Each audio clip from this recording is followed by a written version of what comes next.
Welcome back, Endgame community. I'm Pierre, he's Chris, and we're here to talk about wide receivers that we think you absolutely must start. Don't forget, we also have a giveaway as always. Hold on tight for details, but first, let's get to the wide receivers. Chris, you're up first. Who do you like?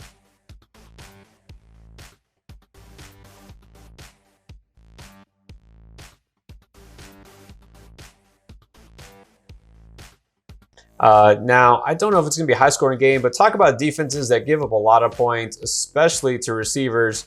It is the football team that is in Washington. They have been giving up the most fantasy points to wide receivers.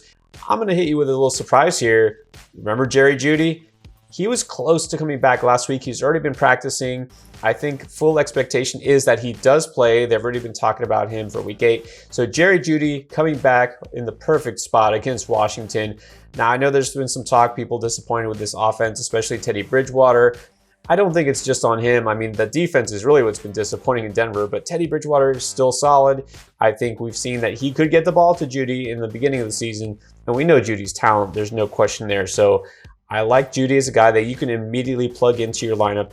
All right, we're going to roll on with more receivers, but first, take a second, click that like button. We definitely would appreciate it. All right, Chris, give me another receiver that you like in week 8. I really like Michael Pittman here in week 8. I mean, we saw what he did on Sunday night. Now, granted, he didn't have a ton of catches, but he made 2 really huge plays, and that's what he can do. Maybe T.Y. Hilton's back, and that could hurt him a little bit, but not enough. And look, going against Tennessee, don't worry about what happened in week 7 against Kansas City. That was an anomaly, an outlier. This is still one of the worst defenses in terms of defending wide receivers. They give up a ton of receptions, yards, and fantasy points to wide receivers. Pittman is clearly Carson Wentz's number 1 guy, number 1 alpha receiver there. No reason to have him on your bench. I mean, really, he's becoming almost an every week must start, but especially here in week 8, he's got to be in your lineup. Yeah, I think Pittman is bordering on every week, no question, must start. All right, so a guy that is pretty solid for the most part, but again, there's going to be ups and downs. Being in Houston, yeah, there's some downs. Brandon Cooks, you hate to have a receiver tied to a young quarterback in over his head on a bad team, but Cooks has shown what he can do, and here's the good news. There's some good news here. Tyrod Taylor is back. He has now been activated from IR. He's going to practice, and it's pretty much been announced he's going to be the starter.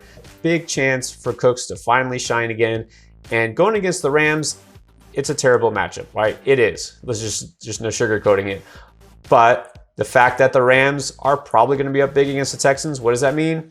A lot of passing, and we know Cooks is a guy that even in tough matchups, he can get loose and break one, and he's going to see a ton of volume.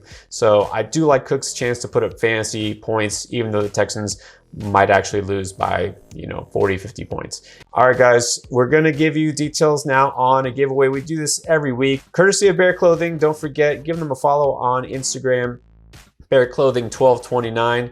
So if you follow them and give the correct answer to this question, then you will win a free t-shirt courtesy of Bear. So you're going to tell us what are your 3 favorite Halloween candies, and we will be the judges and decide who's got it right. Leave a comment right here on this video below, or you can do it in the must start running back video. You can do it both, doesn't matter. All right, let's keep it moving. Chris, give me another wide receiver that you like. I like Marvin Jones a lot here in week 8. It's easy to forget that before the team's week 7 bye, he had 7 catches for 100 yards and a touchdown on 10 targets. And now he's getting Seattle, who is terrible against the pass. There's no reason to think he can't have another game similar to that. He seems to be Trevor Lawrence's number 1 guy, definitely his number 1 target, definitely his deeper target. Chenault more the closer to the line of scrimmage guy. So if you have Marvin Jones and you forgot about him because he was on the bye week, and I know he's been a little up and down, I think this is going to be an up week for him. He's got to be in lineups for week 8. Definitely agree with that. Seattle giving up a lot of points on the ground and in the air. All right, so is Detroit. You like to stream against Detroit whenever possible. But in terms of wide receivers, look, Devontae Smith, he's had a couple of big games. He is kind of disappointed at times too. So it's hard to know what you're going to get from him. Obviously, the matchup is favorable here, but also you should be reassured by the fact that Smith is at least getting a high target share. Look, he didn't have a big game this past week, 60-something yards, but he did get 9 targets.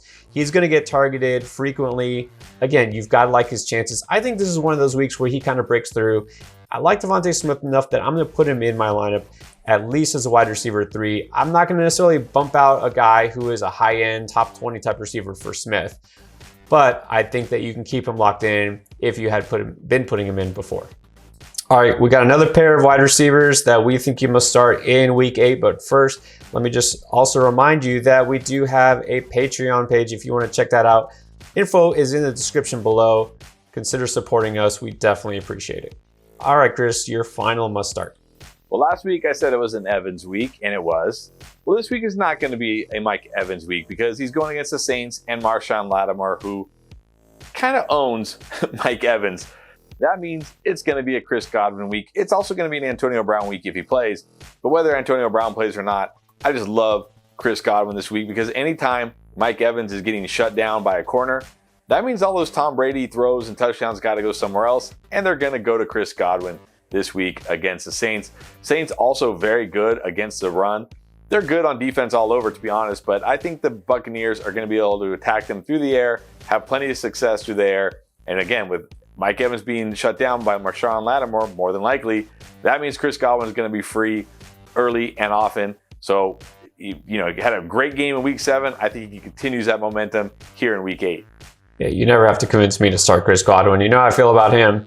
Now, it's hard to believe that there requires any convincing on Calvin Ridley, but a lot of people have disappointed, me included, expected him to be a no doubt top 10 receiver. It's just not happening, right? We're not seeing 100-yard games this season.